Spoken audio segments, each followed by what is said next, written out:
So yo, what's up mga Jones? Welcome back sa ating YouTube channel mga Jones, no? So for today's video mga Jones, so tara, samahan nyo ako ngayon mga Jones.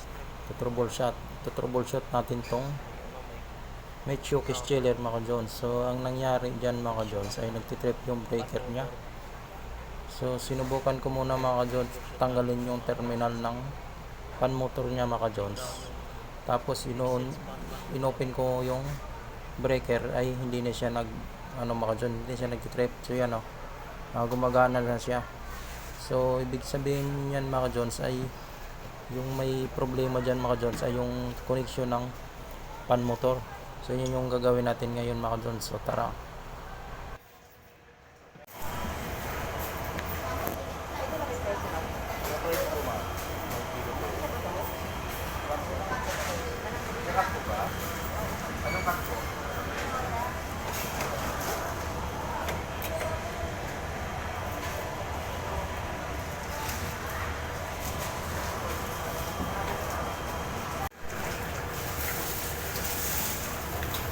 Buksan natin. Okay. Wow. Big bird, sige. Okay. Guys, baka ito yun, no?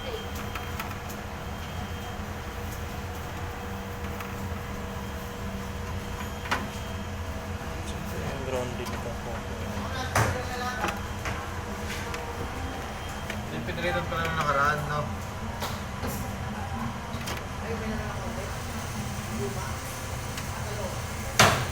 Tatlong big bird, eh. Yung dumating.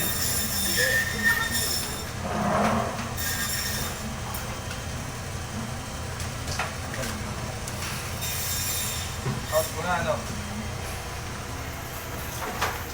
So, kaya nito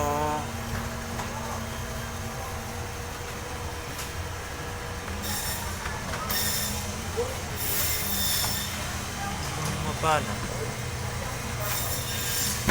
Ito maluwag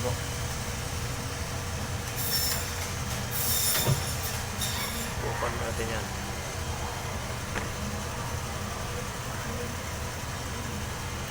Ito na lahat.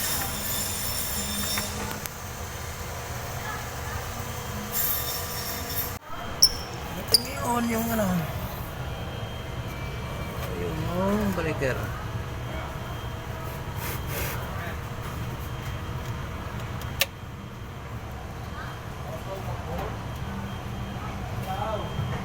Yan, wala na. So, wala natin yung switch.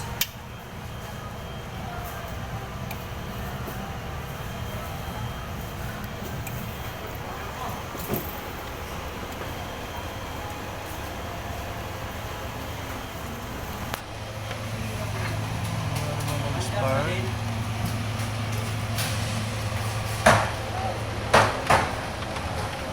Ito, posible ito.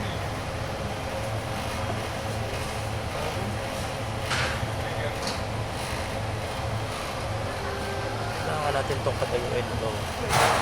Basa eh.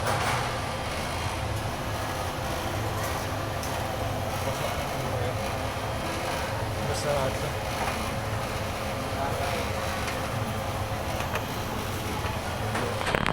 Wala ko ng bakod.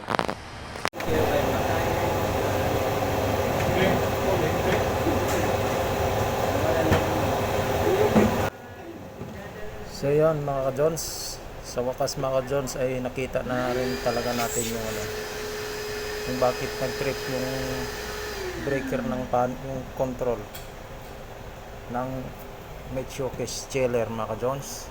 So yun, dahil sa nabasa yung terminal ng axial fan ng terminal mga Jones. So yung ginagawa ko dyan mga Jones ay i-ano lang natin, i-blower lang natin yung terminal kasi nabasa lang.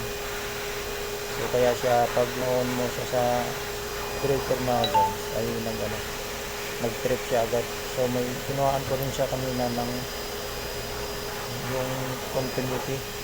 So may ground siya mga Jones, lakas yung ground niya kaya siya nag-trip. So Yun na nga, binunot ko muna yung ano, yung terminal dyan mga John. So kasi inopen ko ulit yung ano, inopen ko ulit yung breaker. So hindi na siya nag-trip.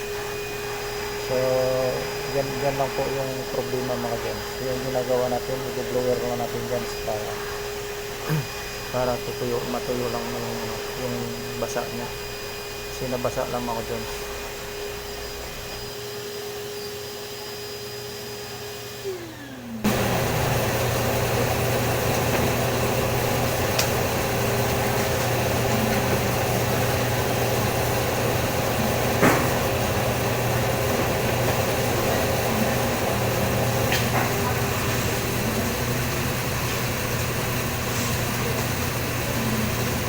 Yun na nga mga ka-Jones, no, ay tapos na nga natin i-blower yung terminal, buong terminal mga Jones.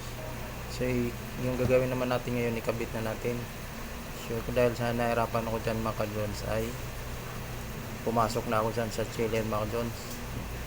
Dahil yung ano mga Jones, yung axial fan mga Jones ay naka-rebit yan mga Jones. So mahirap na kung tanggalin pa natin, maproseso na mga Jones. So yan, pumasok na ako dyan. Kasi yan, ikabit na natin. Medyo nahirapan pa ako dyan mga Jones kasi masikip yung area nya. So yun na nga mga Jones, no, ay tapos na nga natin yan ikabit. So tara, silipin, subukan naman natin mga Jones, no. So silipin na natin kung goods ba yan, kung okay na ba mga Jones, hindi na ba siya nagtitrip. Yan na mga Jones. Actually mga Jones, naka-on na yan mga Jones. So tingnan natin yung mga lahat ng axial fan kung gumagana. So yan, gumagana yun, no. Yun lang mga Jones, no, ay dahil lang dun sa ano, sa nabasa lang yung terminal ng axial fan dahil siya nagtitrip. So yun lang mga Jones, okay na ang goods na lahat. So yan, titignan natin yung ano, yung terminal o yung ano, temperature display mga ka-Jones. So yun lang mga ka-Jones, no. Bye bye, thank you for watching mga ka-Jones. See you next video.